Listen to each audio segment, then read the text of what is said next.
The movie starts in Seattle Hospital, where Samantha and Will discover they're having a baby boy.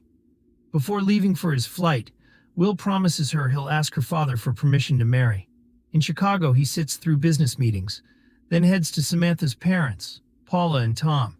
They welcome him in, but the tension is sharp. Over dinner, Tom questions Will's intentions, worried about money if the couple ever splits. Will assures him he doesn't need it, sparking an argument. Paula tries to ease things, but finally sends Will home before it gets worse. The next morning, Samantha calls. She wants to talk about her parents, but strange noises break through the screen. Power's gone out. She admits she's scared. The call dies. Will keeps trying, but she never picks up. At the airport, he finds every flight canceled. News reports speak of seismic events off California, then suddenly lose contact. Power fails. Chaos breaks out. Will rushes back to Paula's apartment, climbing stairs with the elevators down. He tells her parents about the call, while fighter jets thunder overhead. As the city unravels, Tom decides to find Samantha. Paula heads to her son's home. And Will, despite the bitter night before, chooses to go with Tom. Once on the road, traffic is at a standstill. Everyone's desperate to escape. GPS and phones are down, stores are being raided. At a supermarket, Tom goes in for supplies while Will pumps gas. A woman flirts with him, and when he refuses, her friends threaten to smash the car.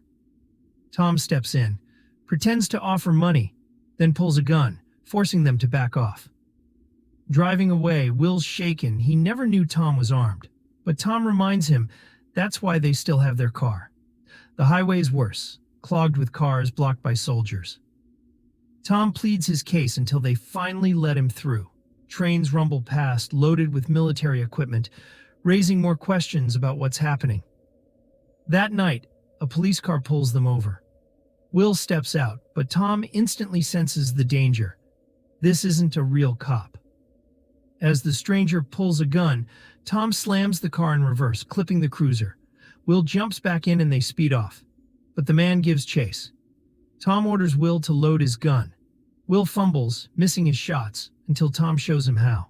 The chase turns brutal, cars slamming into each other until Tom forces the fake cop into an abandoned vehicle, finally losing him. Deer suddenly cross the road, forcing Tom to swerve. The car slides down a hill and smashes against a tree. The fake cop catches up, gun aimed at Will, but Tom ambushes him, beating him down until he's out cold, breaking his ribs in the process. They take the police car and tow Tom's wreck. By morning, they reach a wary trailer park. At the shop, they meet Ricky, a mechanic.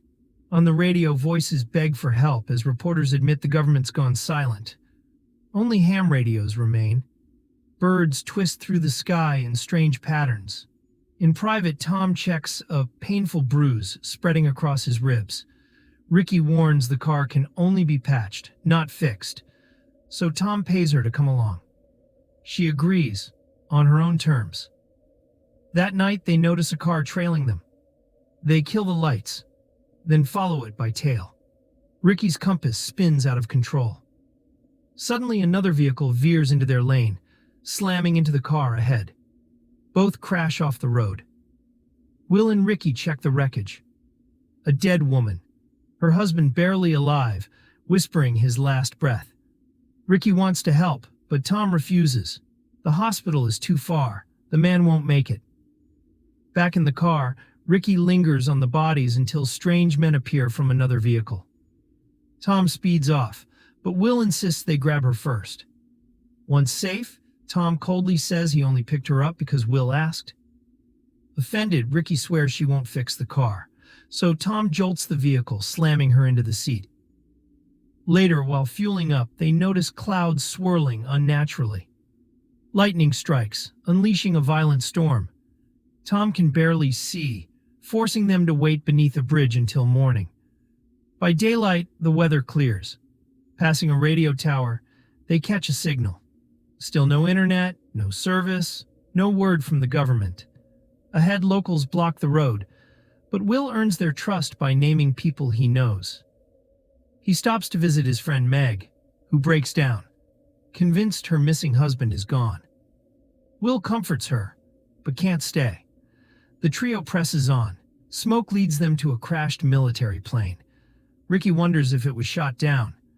At a water park, she dives into a pool, only to find the water scalding hot. They scavenge what they can, though Tom's injuries force Will to carry the heavy fuel. That night, phones buzz near an antenna. Tom hears a broken voicemail from Samantha, her voice drowned in static, cut off before she can say more.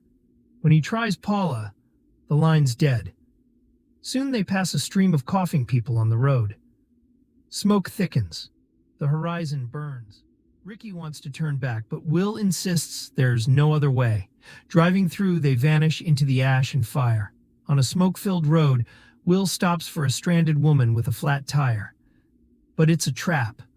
Armed men step out, forcing her to lure them in. They beat Will down easily, and when Tom reaches for his gun, his broken ribs drop him in agony. The gang takes their fuel, leaving only one can. The woman refuses to leave her unconscious husband behind, so the trio moves on. The robbers give chase, bullets cutting through the haze. Will slams their car, while a coughing Tom hands his gun to Ricky. Shaking, she fires until one shot blows their tires, sending the vehicle flipping. Ricky fights to grab the fuel back, barely escaping, before the car explodes. But the weight hits her. She killed them. Tom and Will remind her she saved their lives. Yet she breaks down, needing space. By sunrise, she's gone. Her things too. Tom admits they shouldn't have dragged her along. As they push forward, Tom coughs blood. At a crash site, Will scavenges fuel, only to return and find Tom gasping for air. With no choice, Will plunges a needle into his chest, saving him. Later, Tom softens. He admits he knows Samantha is pregnant and calls Will a good man, a future father. That night, they reach a bridge choked with abandoned cars. On the other side, armed men block the way. Will pleads for Tom, saying his friend needs help. At the bridge, the armed group orders Will forward, but he senses the trap and reverses. Two bikers chase him down, until sharp turns send them crashing. Will guns ahead, but a truck blocks the way. Tom opens fire as Will swerves, forcing the truck off course and clearing the bridge. But the fight is too much. Tom collapses and dies in the back seat. Shaken, Will pulls over, staring at his friend's body. When the car breaks down that night, grief overwhelms him. He douses it, and Tom, in fuel, setting them alight in a fiery farewell. By morning, he walks alone. Cars pass without stopping until a family finally offers him a ride, demanding his gun first. At his father's house, Will trades the stock supplies for their vehicle, retrieving his gun before heading back out. The next day he reaches a city in ruins, ash falling like snow. Abandoned cars line the streets, bodies still inside. He finds a gas mask in a fire truck, then pushes deeper into Seattle. Smoke pours from shattered buildings. At his own apartment, half collapsed, he climbs inside and finds a message scrawled on the wall. Samantha telling him where to find her. Fueled by hope, Will drives as fast as he can toward her. Jeremiah greets Will at gunpoint, but Samantha stops him, rushing into Will's arms. Later, Will tells her about her father, how he never would have made it without him. That night, rumbling wakes him. Outside, the northern lights glow. By the fire, Jeremiah rants, the city wasn't hit by an earthquake, but a nuclear strike, with a virus wiping the grid. Will doesn't believe it. In private, Samantha admits she doesn't either, and the couple share a moment of passion. But later, Will catches Jeremiah snooping around his car. By morning, Jeremiah apologizes, blaming the alcohol. When Will confronts him, he claims he was chasing off thieves. Together they search the woods, finding only deer. That's when Will says he and Samantha are leaving. Jeremiah insists she wants to stay, then turns his gun, forcing Will to shoot first. As Jeremiah falls, a massive black cloud rushes toward them. Will runs for Samantha. Together, they speed down the road, the storm on their heels, fighting to survive whatever is coming.